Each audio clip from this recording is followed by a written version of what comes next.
xaw ma ko moom. moom lii. cravate bi ko moom. non c'est lui je pense.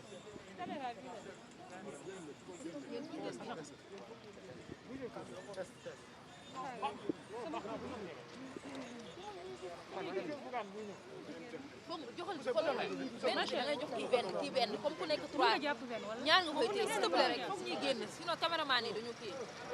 pousse da ngeen di pousse noonu. Bougane na ñëw taxaw ni. may ñu wax. waa joxal. am kii. na ñëw tuuti. jaruñu avancé jaruñu avancé waaw nañ ko organiser rek gars yi nañ ko organiser rek. def leen ndànk uy ma kaay uy ma ñu def ko ndànk ñëpp jël et puis ñu dem. Alors, je lis ma déclaration. Attendez, un instant s'il vous plaît.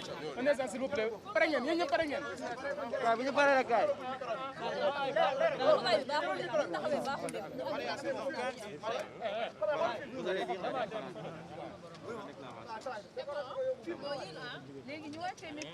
gars ñu wàcce micro yi tuuti caméraman mën a jël.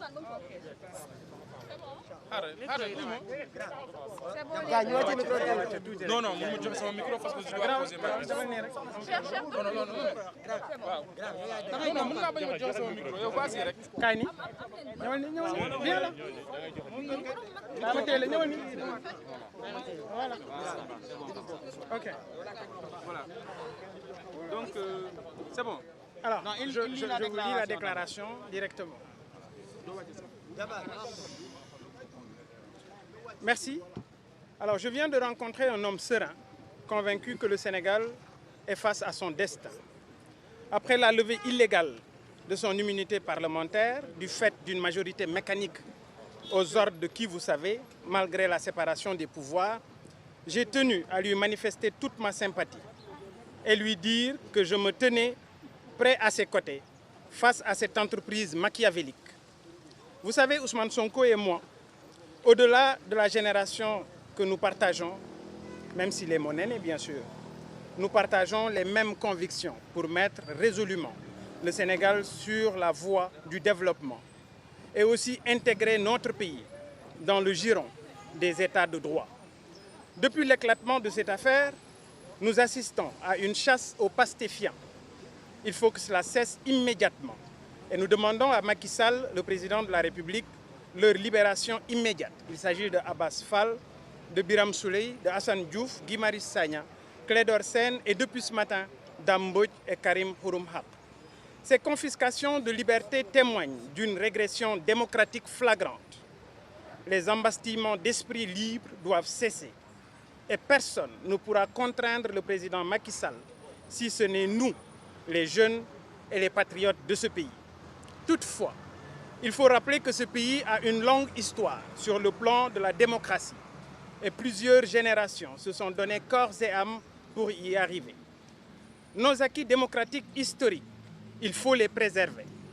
L'honneur de chacun d'entre nous est de travailler pour la préservation de ces legs acquis de haute lutte pendant près de 70 ans.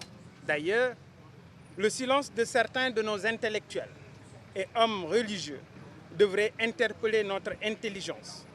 Refusons alors le délitement de l'État républicain. On peut détenir un pouvoir sans que cela ne soit un pouvoir d'État. Ousmane Sonko incarne et assume aujourd'hui, avec bravoure d'ailleurs, les charges naturelles de leader incontesté de l'opposition.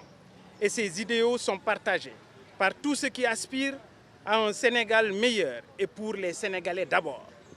Ce statut fait de lui l'homme à abattre. Après Karim Wade et Khalifa Sall, c'est regrettable ce qui se passe au Sénégal depuis 2012. Aujourd'hui, c'est au tour de Ousmane Sonko. Alors, qui sera le prochain sur sa liste, lui Macky Sall? Peut-être moi, peut-être vous, qui sait? Les faillites constatées des classes intellectuelles et politiques qui excellent particulièrement dans les compromissions. Cela nous oblige à enfiler nos tenues de combat, nous citoyens sénégalais, pour défendre la République. Le pouvoir d'État est au-dessus de ceux qui incarnent l'État lui-même.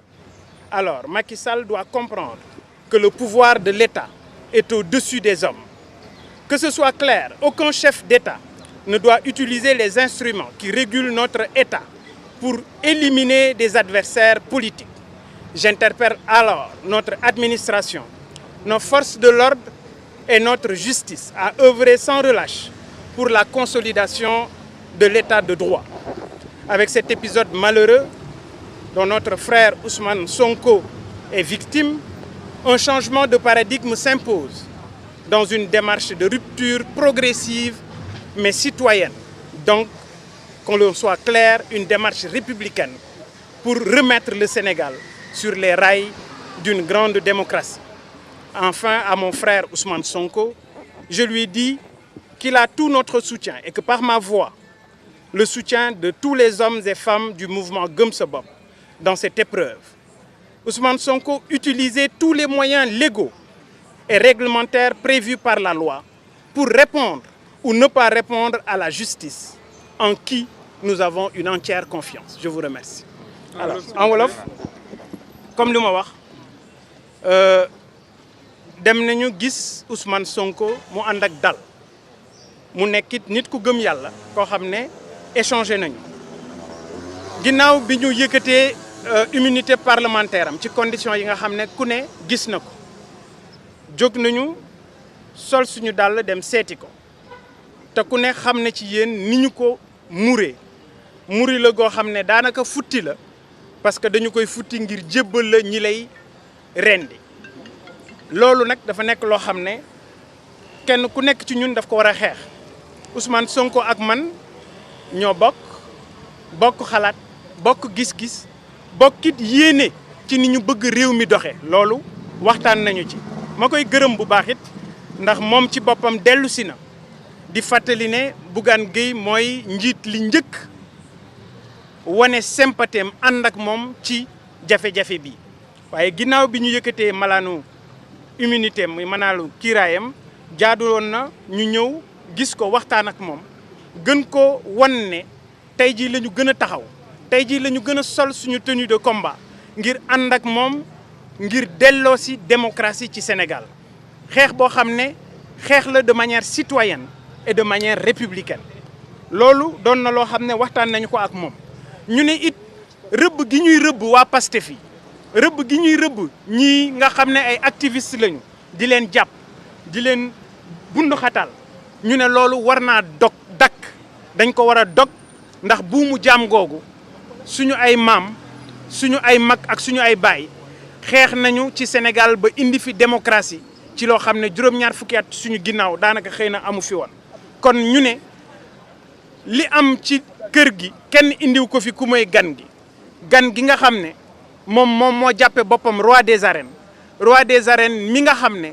nanguwul bëre ak mbër yu mag yi tey jeex yaawu jaal te ñemewu ko kon jaadu na ñun ñëpp ci suñu biir ñu bàyyi xel ne combat bi du combat Ousmane Sonko combat la pour démocratie combat la pour restaurer li nga xam ne moom la ñu xamee woon Sénégal démb tey jii doog a dikk fàttali nañu it ne bari na ay mag yu noppi bari na ay borom xam-xam yu noppi loolu war nañoo jaaxal ñun ñëpp ni mu ñuy jaaxale mooy ñoom ñëpp ñi nga xam ne noppi nañu dara taxul ñu noppi lu may jaaxle ci réew mi lu may ñàkk xam fan la réew mi jëm te loolu kenn defu ko ku may ki nga xam ne moom moo di président de la république di Macky Sall li ñu gis mooy ñi yëngu ci wàllu politique nasax nañu ñi nga xam ne dañ leen tuddee ay intellectuel ñoom it bokk nañu ci ñi nasax kon léegi lenn rek moo fi des mooy les sénégalais citoyens ak patriotes yi jóg leen ngeen bokk benn xalaat